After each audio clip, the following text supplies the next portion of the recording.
Iki ana sing ngersakake ya kuwi jaranan Mbak Winong. Nggih, Nduk. Jaranan. Nggih. Coba men jumeneng cublak suweng Winong Nawangsih Tulungagung punya. Yo.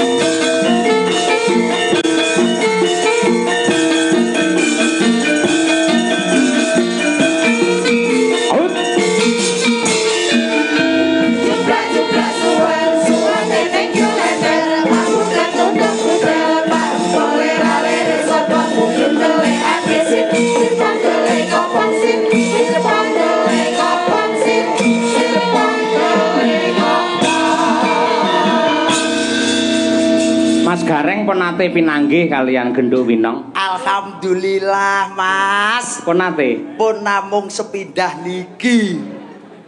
Wong kok yo terus cethukku ke kapan Mas? Bahasane kula ki menggur AKDP lho. Apa ki antar kota dalam provinsi. Niku wong kula ki nggih lek jenengan kan tengisi. Lah kula UGM. Wah, Ngayuk Jakarta. Alah Universitas Gandulan Montor. Wah iya.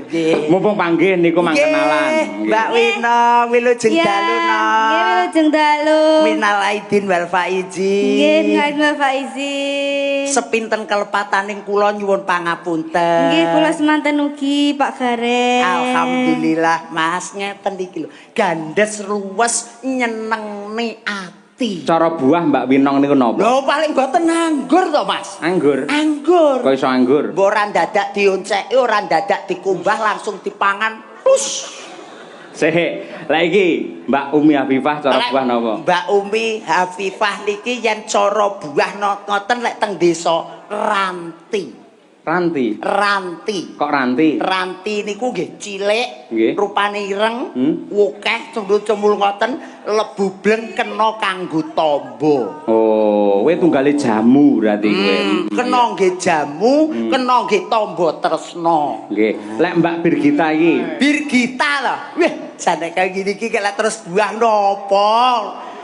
Jane ngeten iki lek cara buah niku nuwun sewu lho Mas. Manggis, Mas. Manggis. Manggis. Kok manggis? Manggis niku tidak pernah bohong. Sing buri 5, jerone ya 5. Nggih. Niku Mbak Bukesi napa? Bukesi to? Heeh. Lek bukesi niku sakniki napa kala rumiyin? Ya sakniki wong piyayene saiki kok. Sakniki to? Nganti elek surat ajanah we. Mboten lek Pak Bukesi niku nuwun sewu. Cara buahe ngoten melon tanpa biji. Melon. Layak gilap we ayo. Melon tanpa biji. Tukune ning dengok etan kono, dibuka marep ngulon, seret banyune cur. Dulur pengkol, dulur bringin kabeh padha seneng. Yen kuwi bar Bukesi Mbak Trihastuti, Mbak Tutik. Mbak Tutik niki lek cara buah Mbak Tutik niki nuwun sewu lek semangka. Kok semangka? Nggih, semangka niku dipangane lek pun ming wayah poso. Nggih. Dadi lek ora poso ora dipangan ya. Nggih, ora poso ya ora tau. Wong jenenge semangka kok, Mas. Nggih. Oh ya. Selanjutnya. Nggih. Malah kok semangka. Mbak Lia, cara buah napa? Mbak Lia mriko to? Nggih. Nuwun sewu lek Mbak Lia nggih. Nuwun sewu apa ya? Niki kula cedhaki ngoten pareng nggih Mas nggih. Nggih, watan aja didemek. Mboten namung kula ambet tok. Lek didemek ngentut kuwi. Mboten malah seneng kula. Cedhaki ngentut niku kula demen Pak nuwun sewu Mas. Alah pun kecekel Mas niki. Apa cara buah? Pace. Kok sia-sia. Oh, mboten sia-sia. Kuwi seniore Parasinden lho kuwi, ora suarane apik. Warpa senior Parasinden jenengan aja nyedak kula ngentut. Lah urung ngatek kentut bae tambet mabel. Lah iki kaya pace. Ketoke kok koncone. Men komplit Mbak Lisa cara buah apa? Lek Mbak Elisa lho, ora wis bendina teng mriki lek niki kan nggih buah kesukaan to. Oh, makanan sehari-hari. Makanan sehari-hari komplit kabeh kuwi. Apa kuwi? Ya seneng semangka enek. Terus apa kuwi melon enek, terus duren enek, terus anu salak enek, terus apa wis pokoke buah-buahan kabeh enek ning kono. Dadene sitok sak kresek. Sampeyan cara buah ya apik kok. Oh, napa Mas? Cara buah sampean iki pelem. Pelem alhamdulillah. Pelem sing luwegi rupane kuning semua abang kae. Nggih, pelem. Ning digondol codot dadi ya ngono kuwi. Mboten napa-napa Mas, mudhun jruk, tunduran codok jenengan dahar. Iya. Nggih. Lambene. Nang iki lho nang. Ayo. Nggih, mesti ya penggemarmu ana sing ngersake jaranan. Nggih, Mbak Winong niki napa melih niki teng bumi Reok Ponorogo, Mas. Nggih. Pokoke ya jenenge jaranan iki tidak hilang dari pandangan seorang penduduk Ponorogo. Nah, nggih. Nggih, Pak. Halo. Niki sakderenge nembang kula ajeng tanglet angsal. Oh, boleh. Niki mau kan kula kalih Mbak Birgita, kalih Bu Kesi, kalih Umi kan kaget to nek Mbak Elisa niku jomblo. Kok jenengan niku malah ngertos niku sejauh apa to jenengan komunikasi niku karo Mbak Elisa niku? Kowe iki cah cilik iki guru urus aku karo Bu Kesi karo Mbak Lisa nyapo cah cilik melu-melu. Kula kan kepo lho, kula kan sayang Bu Kesi to, Pak. Terus mungkin nek Bu Kesi disakiti kan saya ndak terima. Hah? Gitu. Sing nyakiti Bu Kesi iki sapa? Kula ngomong tanglet sejauh apa komunikasi jenengan kalian Mbak Elisa niku mawon Mang. Ora jauh, aku dekat kok ora jauh. Duk. Ayo. Duk. Kowe pengen ngerti sejauh apa Pak Cahyo dengan Mbak Elisa. Nggih. Engko tak sadapne WA-ne kowe menawa sih. Nek kaya pihak kepolisian. Wah, wong kene mantan intel kok.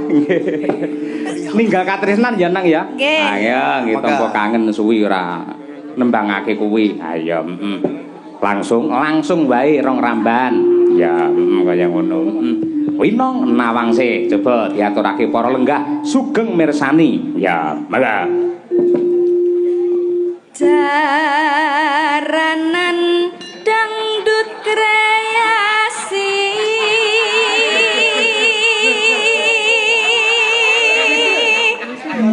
Iki cah iki ayu, suarane apik. Nggih. Ning tell me bocah iki. Kok Nama Pak? Orang rungokne omong aku to. Nama to Pak? Tanpa ngangge bawa langsung wae. Oh, alah. Maaf Pak.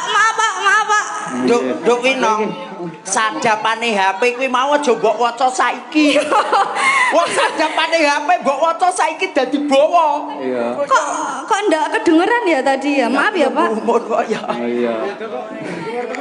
Ya wis ora apa-apa mung kadung. Ndak apa-apa wis, ndak sido nek nu. Lho aja kadung metu ora sida piye ora. Isin aku. Ora. Diterusne Pak nggih.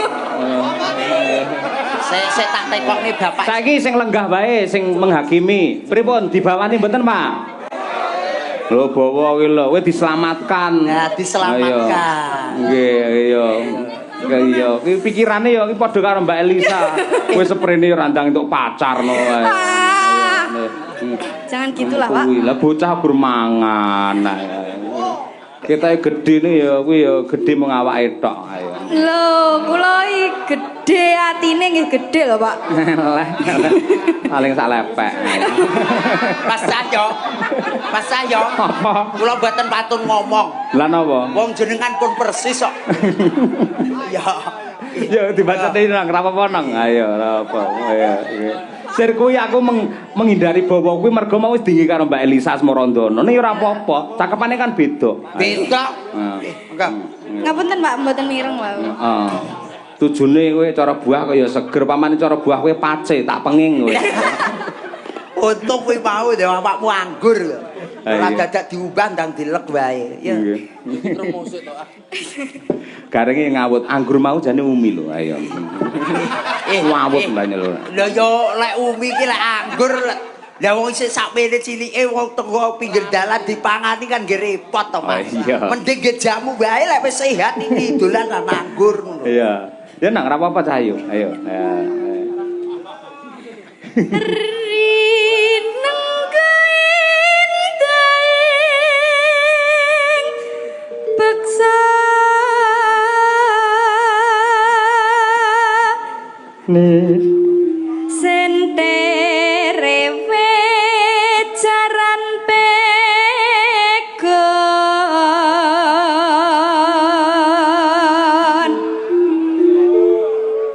luas gemas nuju prana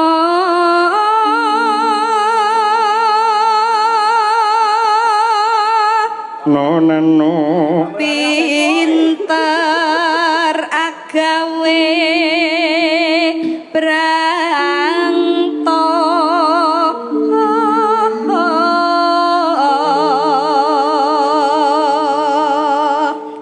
sinden winong tulung agung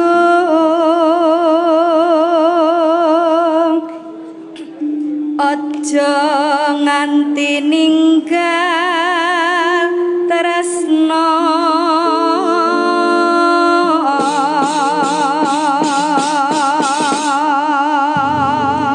ya menika ugi kula aturaken dumateng Pak Jono Busri sing tebih saking Surabaya kraya-raya tindak wonten Nglaladan Bringin Kauman Ponorogo. Kangen karo kanca-kanca Madangkara. Ya, karmane panjenengane urung diaturake wis pirang-pirang tarup. Kutut manggung ning nggon gara-gara wae. Ya, Ya, Nduk, winong nawangse. Ya.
Sugeng Laras.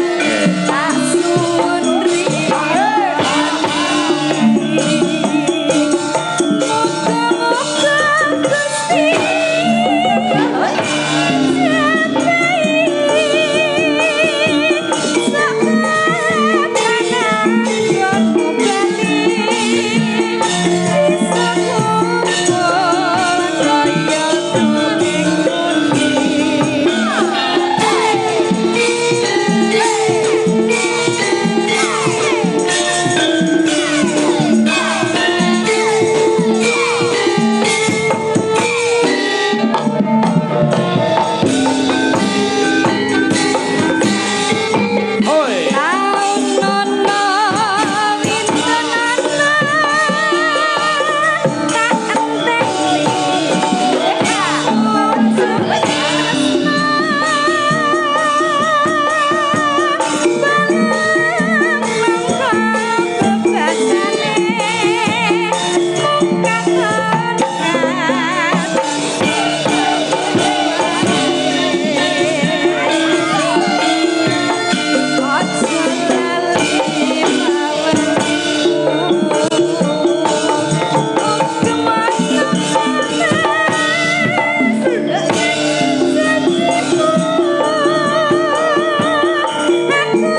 bocah nggih.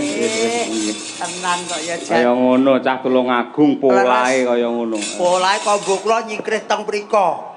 Mata kula meh klilipen upat-upat. Pecut ta? Nggih, lek pucuke niku kan upat-upat jenenge. nggih.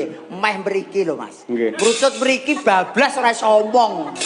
Kula nggih dhisih mawon teng mriko. Luar biasa Mbak Wina. Nggih. Pokoke teng ngene Ponorogo niku kan nggih sedaya niku kan nggih remen Mas nggih. Leres, nggih. Langgame nggih remen. Nggih. Napa reoke Jineman, jineman nggih remen, pamundutan napa melih menika para kadang sutresna mboten namung laladan bringin Mas Cahya. Nggih. Saking Balong rawuh, Nggih. saking Singkil rawuh, Alhamdulillah. saking Danyang Ponorogo rawuh, Nggih. Madiun rawuh, Magetan rawuh, Trenggalek ugi rawuh teng mriki. Alhamdulillah ngaturaken panuwun. Jenengan kok apal piyai-piyai sing rawuh rene? Lho nggih kula lek teng Ponorogo nggih niku wau lho sak ubek-ubek niku kula nggih teng mriki mawon dados apal. Dulur mriki niki kula apal wong Nggih. Balong Singkil tenggene Bajang Sedarat Kulon titik ana Sumarata, Nggih. bablas mriko tenggene Sampung. Nggih. Nah, niki teng mriki sedaya mirsani jenengan kalih sinden-sinden sing cantik-cantik niki. Nggih.